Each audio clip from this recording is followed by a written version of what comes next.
In case you needed a sober reminder about the atrocities that ICE is still committing, I know there's a lot of other things going on right now, but let this be a sober reminder that ICE is still out there terrorizing families and communities all over the country. And I have one here that is really devastating, and it shows you that they don't give a damn about anyone, not even people serving in the military. I mean, we've seen this before, but I wanted to specifically cover this one because as we read through this kind of gut-wrenching story, I want you to know this isn't some rare case. This isn't some like once every 20,000 arrest kind of case. This is a daily occurrence, and this is happening all over. And it would be impossible for me to cover them all. In fact, there's a subreddit that is dedicated, that is populated with news stories daily called Ice Watch of these atrocities. And it'd be like me trying to cover every single instance of a gun death in the United States. It's just not possible. Anyways, as we read this story, there is another story we're going to follow it up on that just kind of adds an extra cloud of darkness over this entire situation. Anyways, let's get into this story. ICE agents detain newlywed spouse of soldier training to deploy. A U.S. Army Staff Sergeant and his wife arrived at his base in Louisiana last week, expecting to begin their life together as newlyweds. The couple checked in at the visitor center, identification in hand, ready to complete the steps that would allow her to move into his home on the base. Immigrations and Custom Enforcement agents entered the base and detained his wife, a Honduran immigrant lacking permanent legal status, who was brought to the U.S. as a toddler. As a baby. She was brought here as a baby. By nightfall, she was in a detention facility with hundreds of women facing deportation as a part of the Trump administration's immigration crackdown. The detention just came days after Annie Ramos, 22, a college student with no criminal record, and Matthew Blank, 23, celebrated their marriage with family and friends. Blank, who enlisted more than 5 years ago, is assigned to a brigade at Fort Polk, Louisiana, that is set to begin training at the end of the month for deployment. When U.S. citizens marry immigrants without permanent legal status, their spouses become eligible for legal permanent residency through marriage, and they can apply for citizenship within 3 years after receiving their green card. Now, cue all the conservatives just being so obsessively upset over these situations where you have someone who is abiding by the right process, not a criminal, and oh no, they get a green card, and oh no, they didn't come here. They came here first without legal status. How dare they come here as an illegal toddler? It's so weird how these people obsess over paperwork for all these people. I care about how they treat me, how they treat others, if they're actual criminals or not. Are they actually doing crimes? Are they actually doing violent crimes? No, these people just say, oh, they're different, they're immigrants, so we have to hold them to this ridiculous standard and almost basically view them as not people if they're missing simple paperwork. But screw it if they lived here for 20 years, never breaking a single law. Even those with a prior deportation order, often issued when they were children, are not typically detained and are able to adjust their immigration status, experts said. Before they were married, Ramos and Blank had hired a lawyer to begin that process. I knew she didn't have status, he said. We were doing everything the right way. Ramos had been ordered deported in absentia in 2005 when she was 22 months old, after her family failed to appear at a hearing in immigration court, a circumstance that was very common according to Margaret Stock, who wrote a book called Immigration Law in the Military. So yeah, we're going to punish this person decades later because of what their parents did. Remember, they were a toddler when they were brought. They were still basically a toddler when they were declared, ordered to be deported because of not showing up at the court. Jesus. Prior to the Trump administration creating a mass deportation policy, somebody like her would not have been detained, said Stock, a retired lieutenant colonel in the Army Reserve who practices immigration law and who has handled many similar cases. She said the military would typically have allowed Ramos to get her military ID and told the couple to file their immigration papers.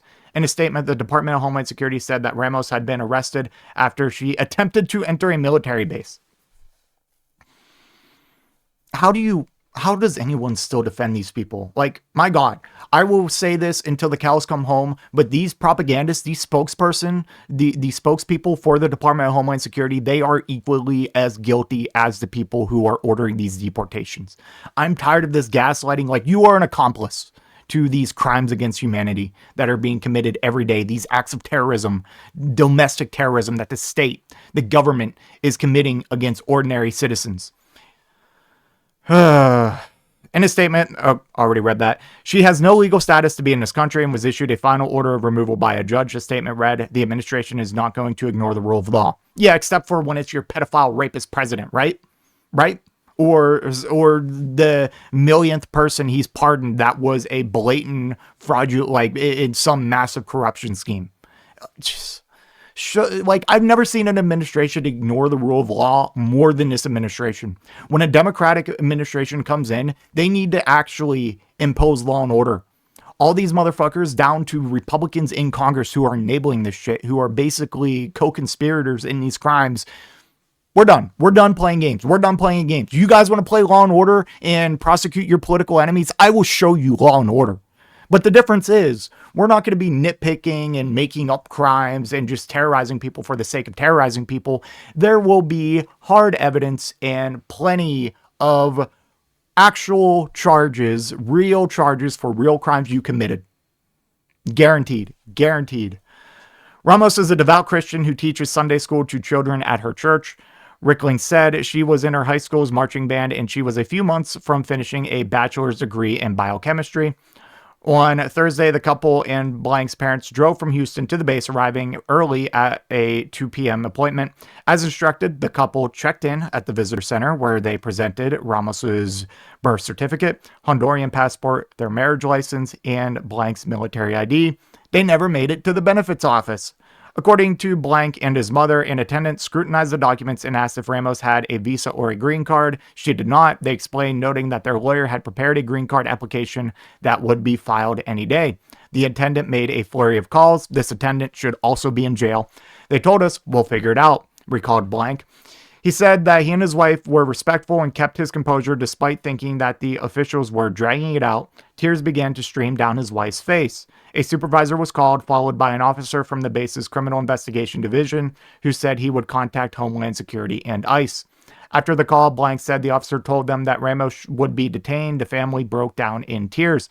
Ramos was separated from them, placed in handcuffs, and driven away in a military police vehicle. Blank said he and his parents followed in their truck to another building where she was unshackled and placed in what looked like an interrogation room. The lawyer asked ICE to release Ramos on her own recognizance while a motion is prepared to reopen the old deportation order, which would block her removal. Stock, the expert on immigration and military, said ICE could deport Ramos at any moment. It's fundamentally harmful to national security to be doing this to members of the military, particularly while there is a war going on, Stock said. This is a major crisis for the soldier. His mind can't be on the job. Ramos had applied in 2020 for Deferred Action for Childhood Arrivals, or DACA, a program that shields from deportation people brought to the U.S. as children. Her application was never processed by the Trump administration because the program was halted for new applicants. See, this is why I always say, you can't tell people to just go and come back to right way when the right way doesn't exist. When the administration is actively cracking down on the right ways to be here. And they don't understand that in order to apply for like asylum status, in many cases, you kind of have to come here illegally, but you check in with Border